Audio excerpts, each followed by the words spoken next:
आदरणीय प्रधानमंत्री जी की रैली के बाद दिल्ली में जिस प्रकार का परिवर्तन आना चाहिए था वो परिवर्तन आज विजिबल है।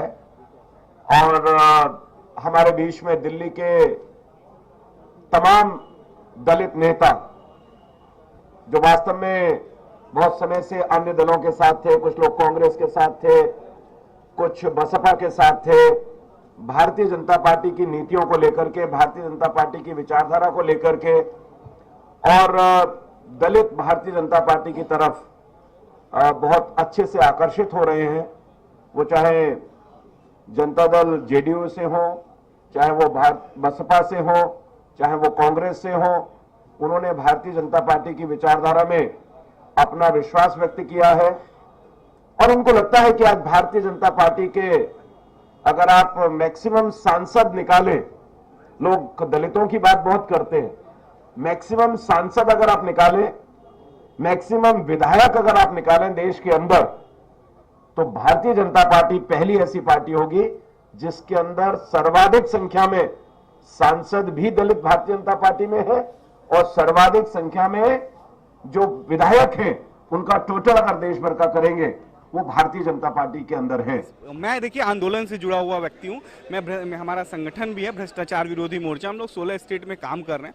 चूंकि भ्रष्टाचार के खिलाफ हमारी लड़ाई थी, हम पहले भी कहते रहे कि हमारी लड़ाई जो है सत्ता के लिए नहीं थी, व्यवस्था के लिए थी। और जब पार्टी ही जब पार्टी बन गई, अरविंद जी में समाजवादी पार्टी में, अरविंद जी में मुलायम लालू जी की पार्टी में कोई अब अंतर ही नहीं रहा, ये भी पार्टी वही करने लगी, तो जो नौजवान पीढ़ी है उसको तो बेस्ट चुनेगी, सर्वश्रेष्ठ चुनेगी। हम वो सभी युवा अब सर्वश्रेष्ठ चुनना चाहते हैं, क्योंकि हम बार बार 10 साल इंतजार इस देश में नहीं कर सकते कि 10 साल बाद फिर कोई आंदोलन हो, फिर कोई अन्ना, मैं तब तक बूढ़ा हो जाऊंगा। तो युवाओं को तो अपनी भूमिका इस देश में तलाशनी है। तो जो सामाजिक परिवर्तन की लड़ाई है सत्ता में आने के बाद मोदी जी का, हमें लगता है कि हम सब युवाओं का मोदी जी का साथ देना चाहिए और मिलके सिर्फ इसलिए हम किसी व्यक्ति का विरोध न करें कि वो हमारे पार्टी में नहीं है, दूसरे पार्टी में है, तीसरे पार्टी में, जो अच्छा कर रहा है उसके साथ चलना बहुत जरूरी है आज, खासतौर से आज भारत के युवाओं को। देखिए, आम आदमी पार्टी और कांग्रेस हमारे लिए दोनों बराबर है।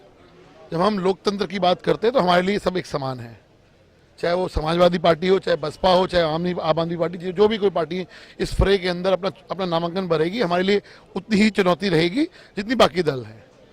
लेकिन आम आदमी पार्टी का जो पिछले साल का क्रेज है और अब में बहुत जमीन आसमान का फर्क है। क्योंकि हमारा मानना है कि आम आदमी पार्टी का चाल चरित्र और चेहरा लोगों के सामने आ गया। बातें वो बहुत बड़ी बड़ी करते हैं, लेकिन 49 दिन के अंदर भागे क्यों, उस बात का जवाब आज तक वो दे नहीं पाए। पहली बार उन्होंने चुनाव लड़ा 49 दिन के बाद कैंट का, उसका हश्र उन्होंने देख लिया, सिर्फ एक सीट पे वो जीत पाए, जबकि लोकल एमएलए उन्हीं का था। तो उनके जो दावे हैं उनको आईना देखना चाहिए कि वो जिस प्रकार की भाषा और जिस प्रकार के बातें वो करते हैं, दिल्ली की जनता ने उनको रिजेक्ट करा। दिल्ली की जनता ने उनको दिल्ली के अंदर लोकसभा में रिजेक्ट करा, हिंदुस्तान की जनता ने उनको एमपी में रिजेक्ट किया, 436 सीटों पर जमानत जब्त हुई। तो मेरा मानना यह है कि जो अगर बातें बड़ी बड़ी करते हैं लेकिन जमीन पे वो खोखले हैं, और भारतीय जनता पार्टी को लोगों ने मन बना लिया है इस बार मिशन 60 का जो हमारा टारगेट है उसको पूरा करने का, हम उसकी ओर अग्रसर हैं और निश्चित तौर पे जो हमारा टारगेट है उसमें पूरे खड़े उतरेंगे। आम आदमी पार्टी हमारे लिए कोई चुनौती नहीं है। हमारे लिए चुनौती हर वो आदमी है जो हमारे खिलाफ चुनाव लड़ेगा और लड़ रहा है। तो हम तो सबको एक बराबर मानते हैं, हमारे लिए कोई भी एक विशेष चुनौती नहीं है। हमारे हिसाब से तो किसी एक जगह पर पूरा रामलीला मैदान भरना, यानी कि लगभग 70,000 लोग वहां जरूर रहे होंगे तभी वो रामलीला मैदान भरा। एक बहुत बड़ा अंग्रेजी का अखबार है, उसने एक एरियल व्यू फोटो छापा, तो रामलीला मैदान में मुझे तो कहीं खाली जगह नहीं नजर आई उसमें।